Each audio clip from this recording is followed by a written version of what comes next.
Hello Medshield fam, my name is Mpoomy Ledwaba, proud member and ambassador of Medshield Mom, as well as a mother to two adorable and fast growing kids.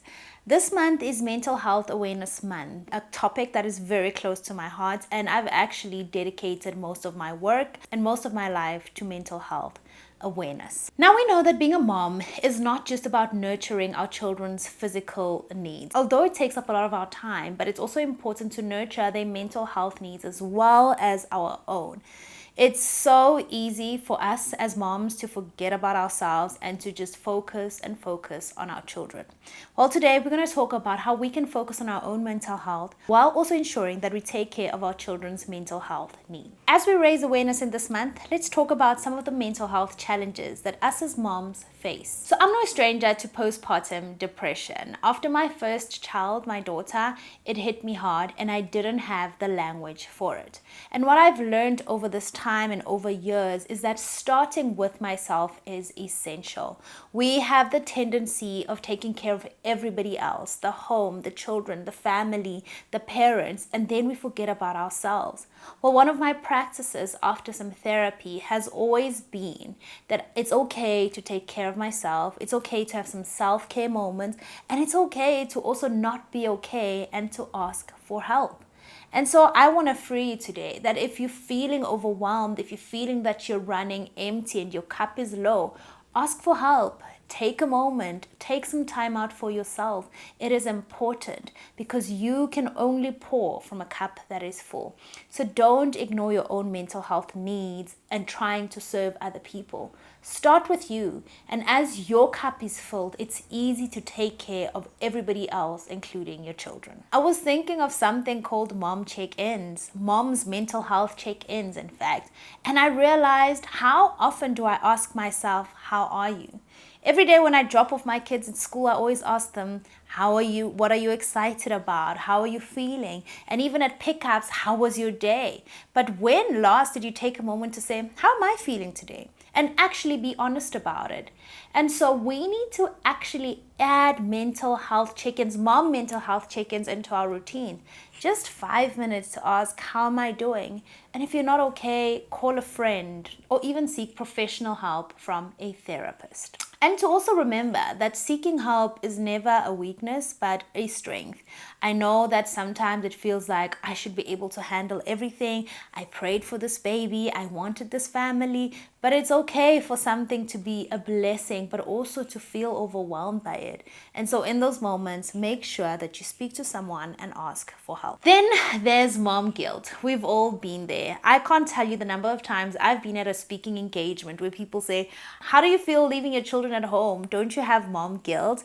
And mom guilt is normal, but how we can cope with it is by saying, I'm doing pretty well.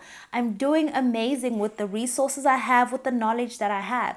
I've also found that in talking to other moms, be it my friends, my own mother, our neighbor, I feel like I'm not alone. You get to hear other people's struggles, but you also hear their joys, and you share your struggle and share your joys, and you realize it's all part of the journey. So we need to stop being so hard on ourselves. Our children want us to be happy. They want us to have our own lives, and they want us to enjoy things even outside of them. So mom guilt, really, we shouldn't be feeling it. But even if you are feeling it, find a community where it is safe to express how you're feeling. Yes, we might have grown up in a time where children are just happy, but the truth is our children also face stress and anxiety. Can you imagine doing so many things for the first time in your life? Well, that's the experience of our children. A lot of the things, a lot of the people is new to them, and they are prone to feel a little bit of anxiousness and a little scared, and it's okay. We just have to have an open relationship with them. We have something called 5 minute. Well, we call it 5 minute day with the children every evening, where each child gets individual attention and we get to ask, how was your day? What made you sad? What made you laugh? This allows and cultivates an open relationship so that our children can trust us with their feelings, their small feelings and their big feelings. But if you see some change in behavior in your children, such as acting out, not being interested, change in behavior at school, Remember, it's okay to seek professional help. You're not failing as a mom, you're doing the best for your child. Back to postpartum depression, I did share that I struggled quite a lot with postpartum depression. And some of the signs I experienced, and maybe you might look at, is I started losing interest in the things I loved. I loved my job, I loved my business, but I didn't want to show up anymore.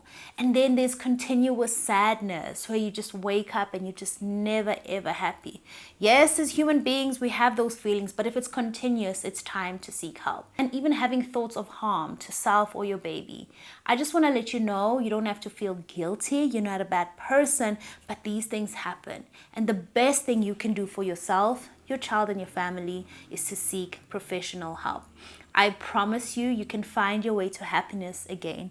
I'm a living example of being in a very bad slump, but through help, through time, I have made it out. And I just want to remind us that mental health really is the thread that weaves us together. What I want us to do is to break the stigma. Let's talk about it.